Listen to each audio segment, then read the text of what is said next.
El siglo XVII es una centuria ocupada por los últimos monarcas de la Casa de Austria. Son los llamados Austrias menores, Felipe III, Felipe IV y Carlos II. A comienzos del siglo XVII, la monarquía hispana es un poderosísimo imperio con posesiones en buena parte del mundo. Desde la corte de Madrid se gobierna sobre el resto de reinos peninsulares, mientras en la Europa del norte y central son españoles los Países Bajos y el Franco Condado. En Italia, los Habsburgo dominan el milanesado y los reinos de Nápoles y Sicilia.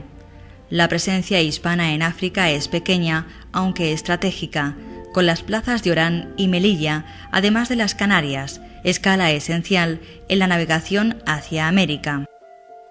En el Caribe americano, la expansión española ha conseguido controlar las islas de Cuba y la Española, además de la península de Florida. Ya en tierra firme se han creado el Virreinato de Nueva España, con capital en México, y el del Perú, gobernado desde la ciudad de Lima, fundada en 1535.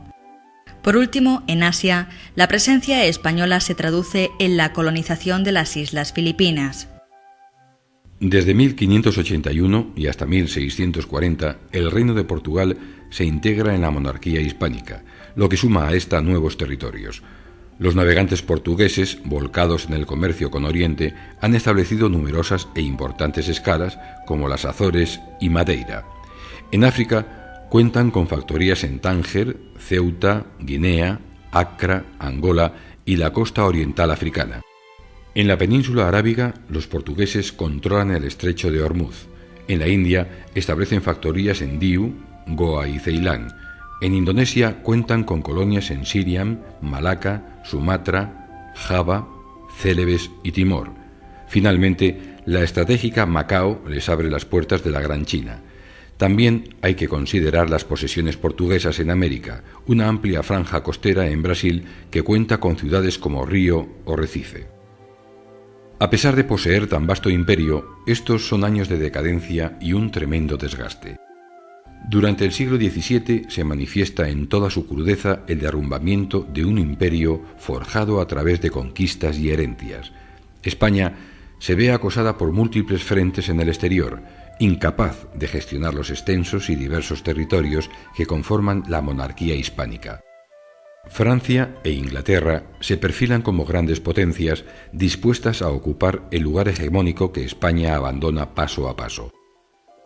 La culminación de este proceso de descomposición de la dinastía es el acto final de los Austrias, una guerra de sucesión a la muerte de Carlos II, en la que España no tiene sino un papel pasivo ante la avidez de las potencias por controlar las posesiones españolas o por, al menos, evitar que éstas caigan en manos del enemigo.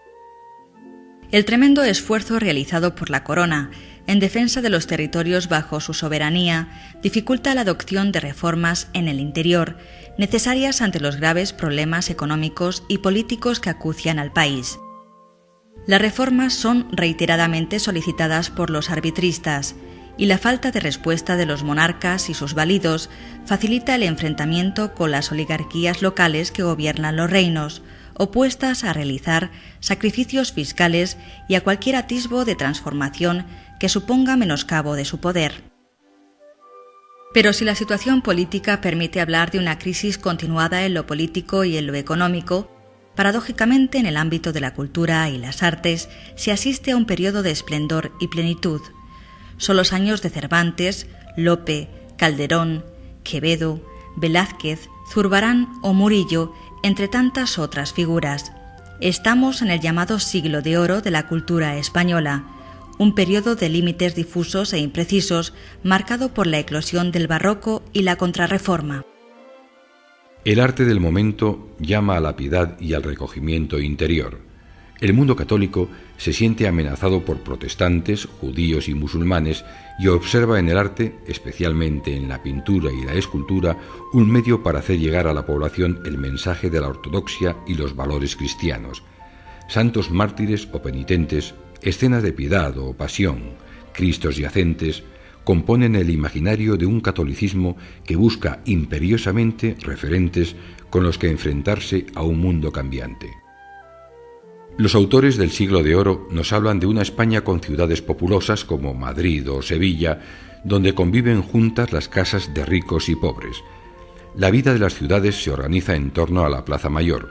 En ella se celebran espectáculos públicos como corridas de toros o autos de fe. También en ella se reúnen las personas para dar rienda suelta a otro de sus placeres favoritos, la conversación. Estos lugares de reunión son llamados mentideros, ya que en ellos se expanden rumores, cuchicheos y maledicencias. En las calles también hay pobres, unos ciertos y otros fingidos. Los pordioseros y pedigüeños se sitúan en las puertas de las iglesias, donde esperan arrancar una limosna apelando a la misericordia de los devotos que acuden a misa.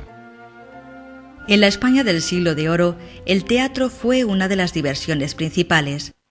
Las obras se representaban en los llamados corrales de comedias, a menudo los patios interiores de alguna manzana de casas cubiertos por un toldo. El público disfrutaba especialmente con las comedias de capa y espada, en las que no faltaban las damas virtuosas, los galanes embozados y los criados chismosos. Gustaban también y mucho los duelos de espada. El siglo XVII es, en definitiva, una época de grandes cambios, en la que España se verá forzada a abandonar la posición hegemónica que ocupó en la centuria anterior. Esta crisis del imperio hispánico, sin embargo, no tendrá correspondencia en los campos del saber, la ciencia, las artes y el pensamiento, en los que surgen figuras que marcan una época y cuya trascendencia supera las fronteras y llega hasta nuestros días.